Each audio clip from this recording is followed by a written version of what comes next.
The music, the costumes, the hair. There's only one ABBA. And after decades of going their own way,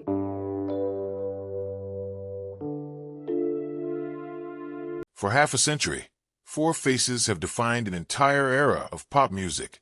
The platform boots, the satin jumpsuits, the harmonies that could fill a stadium or break a heart in the space of 3 minutes. There's only ever been one ABBA. And of the four people who built that legend, one man has always stood slightly apart from the spotlight, content to let his songs do the talking while the rest of the world speculated about what was really happening behind the scenes. That man is Benny Andersson, and at 78 years old, he has spent decades guarding his private life almost as carefully as he guarded the melodies that made him famous.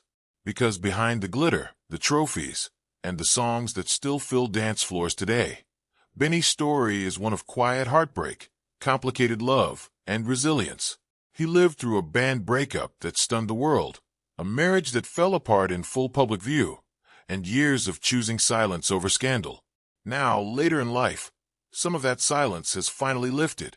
Old interviews once buried in foreign language archives have resurfaced. Rare public appearances have offered glimpses fans waited decades to see. And slowly, a fuller picture of Benny Andersson, the musician, the husband, the father, and the friend, has come into focus. Today we're going back to where it all began, tracing the road that turned a shy boy with an accordion into one half of the greatest songwriting partnership pop music has ever produced. Benny Andersson was born on December 16, 1946, in the Västastern district of Stockholm, Sweden.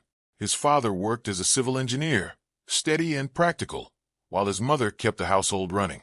Benny had a younger sister, and by every account, the Andersson home was not a show business family in any traditional sense, but it was a musical one. His father and grandfather both played the accordion, and the instrument was practically a family heirloom passed down through generations of ordinary Swedish life. When Benny turned 6, his parents bought him his own accordion, and with it came his first real exposure to the folk traditions of his homeland, the old dance tunes, the traditional ballads, and a distinctly Swedish style of easy-listening pop known as Schlager that would shape popular music in Scandinavia for decades. From the very beginning, Benny's musical tastes were wide open rather than narrow. As a child, he gravitated toward everything from continental European pop to the raw energy of early American rock and roll, and the records he treasured most as a boy reportedly included work by continental singers alongside Elvis Presley's earliest hits. It wasn't the flash of rock and roll alone that captured him. It was the piano underneath it, the instrument that would eventually become his true musical voice. At 10 years old, Benny got his own piano and largely taught himself to play by ear, absorbing whatever he heard on the radio and turning it into something his own hands could reproduce. School, however, never held the same pull that music did. Benny left formal education at 15, choosing instead to throw himself into the youth club scene that dotted Stockholm in the early 1960s, playing wherever a piano or an audience could be found. It was during these years that he met his first serious girlfriend, and the two would go on to have 2 children together, a son and a daughter, born in the early to mid-1960s. Long before ABBA existed, Benny was already living a version of adult life, a young father, a working musician, and a fixture on Stockholm's youth music circuit, all before he turned 20. In the mid-1960s, Benny played in a small local group built around electric instruments, a band whose entire identity was something of an inside joke among its members, poking fun at the novelty of electrified folk music. It was unglamorous, mostly instrumental, cover-heavy work, but it planted a seed. Somewhere in these years, Benny began writing his own songs for the first time. Tentative early compositions that hinted at the melodic instincts he would later become famous for. The real turning point came in October 1964, when Benny joined a Swedish pop outfit called the Hep Stars as their keyboardist. Within months, the band scored a genuine national hit, and their sudden fame transformed them into one of the most talked-about pop groups in the country. Benny wasn't just playing keys behind the frontman anymore. He quickly became the band's primary creative engine, writing hit after hit for the group and shaping their sound so thoroughly that critics and fans alike considered him the true architect behind the Hep Stars' success. He was, by the standards of Swedish pop in the late 1960s, a certified teen idol in his own right. It was in June 1966 that Benny's life changed in a way nobody could have predicted. He met a fellow Swedish musician named Björn Ulvaeus, and the two began writing songs together almost immediately. Their earliest collaborations were modest, but the chemistry between them was undeniable, a partnership that would eventually produce some of the most enduring pop songs of the 20th century. Around this same period, Benny also worked alongside songwriter Lasse Berghagen, contributing to entries in Sweden's national song competition, the Melodifestivalen, which doubled as the country's selection process for the Eurovision Song Contest. It was at one of these Melodifestivalen events, in 1969, that Benny's personal life took an equally significant turn. There he met the singer Annie Frid Lyngstad, and the two soon became a couple. Around the very same time, Björn Ulvaeus met a young singer named Agnetha Faltskog. Almost overnight, two songwriters and two vocalists found themselves not just romantically entangled, but musically drawn together as well, setting the stage for the four-way creative partnership that would soon reshape pop music history. Contrary to how legends are often remembered, ABBA did not spring into existence overnight. Benny and Björn scored their first true songwriting successes as a duo in 1969, penning hits for other Swedish artists as their reputation as songwriters grew. As the two couples spent more time together, recording, performing, and supporting one another's individual careers, it became increasingly clear that the blended sound of Agnetha and Frida's voices was something special. Inspired by other successful mixed vocal groups of the era, Benny and Björn began to imagine what it might look like to build something more permanent around all four of them. Benny's professional bond with Frida deepened as he began producing her solo material, including her debut solo single and her first solo album in the early 1970s.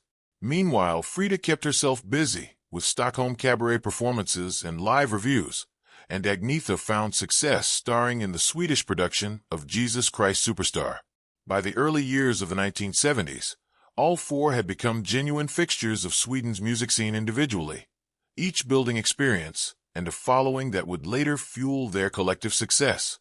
Their first true performance as a foursome happened almost by accident, during a spring 1970 trip to Cyprus, where the four sang together casually on a beach and ended up giving an impromptu concert for United Nations peacekeeping soldiers stationed on the island. Around this same period, Benny and Björn were recording their first collaborative studio album, with Agnetha and Frida contributing backing vocals.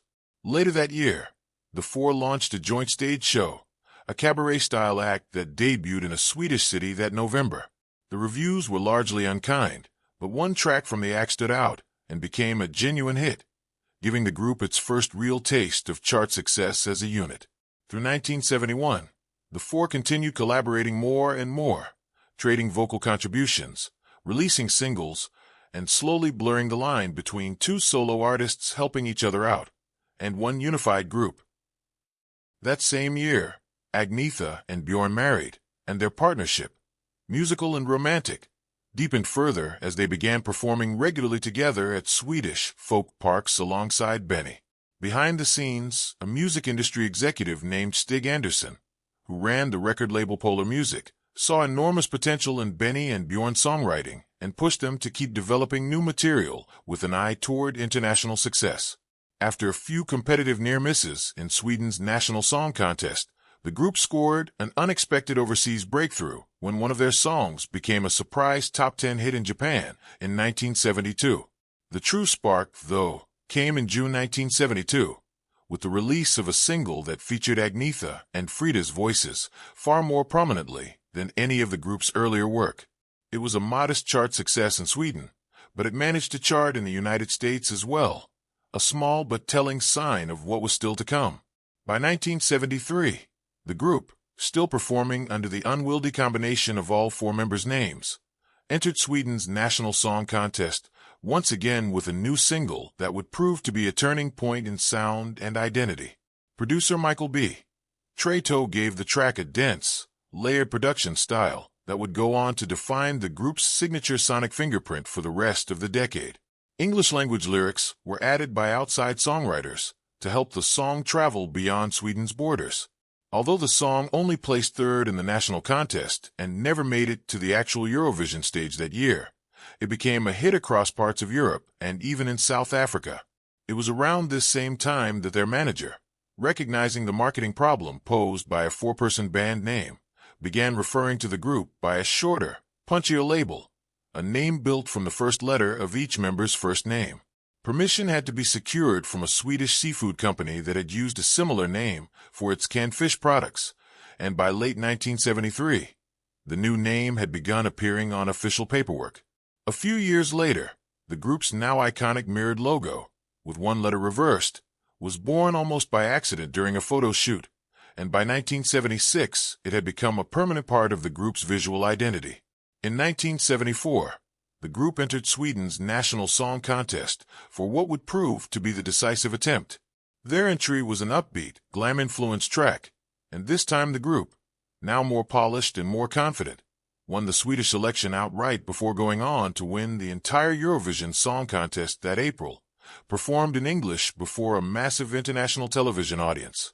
The victory opened doors across the continent almost immediately, and the winning single became a #1 hit in multiple countries, and a sizable hit in the United States as well. The follow-up singles didn't have quite the same immediate impact, and for a stretch of months in late 1974, some in the music press speculated that the group might turn out to be a one-hit wonder, especially after several tour dates in Europe failed to sell out. But by early 1975, momentum shifted decisively in their favor. A string of new singles became massive hits across Europe and Australia, where television exposure turned the group into a genuine national obsession. By early 1976, they were unquestionably a household name in country after country, even as cracking the notoriously difficult American album market remained an ongoing challenge. In March 1976, a career-spanning hits compilation became the group's first #1 album in the United Kingdom, buoyed by a new song that would go on to become one of their most beloved and successful releases ever, charting at #1 in more than a dozen countries and eventually selling in excess of 10 million copies worldwide. Later that year, an album arrived that took the group's success to an entirely new level, featuring several tracks that remain instantly recognizable decades later, including what many consider their signature song of all time.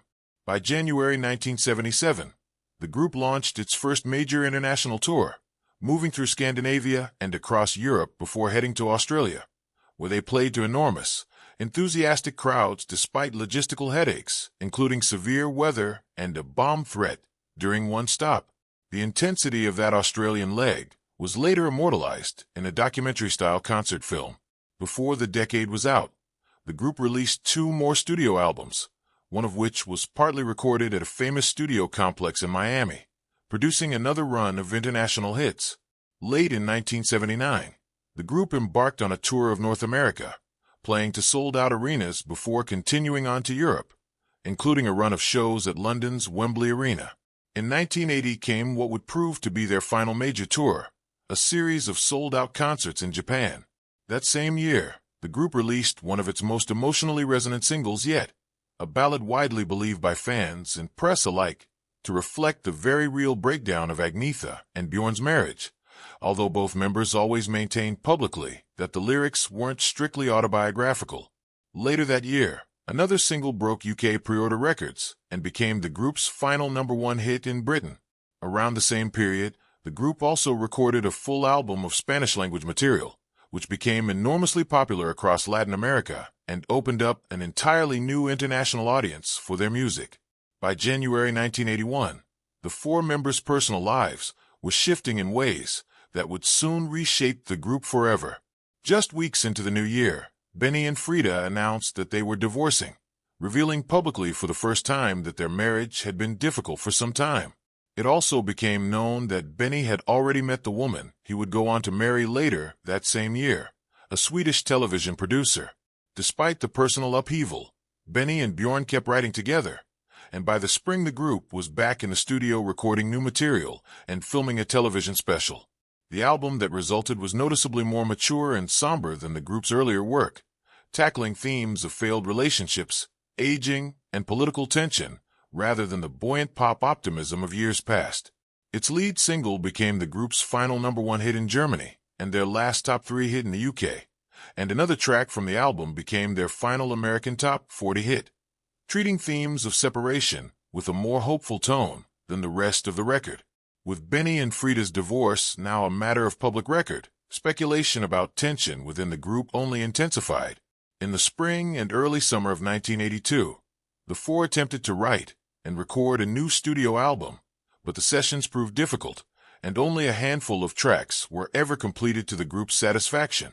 Ultimately, those recordings were shelved, and instead of a new full album, the group opted to release a career-spanning singles compilation that Christmas season, padded out with a couple of new songs.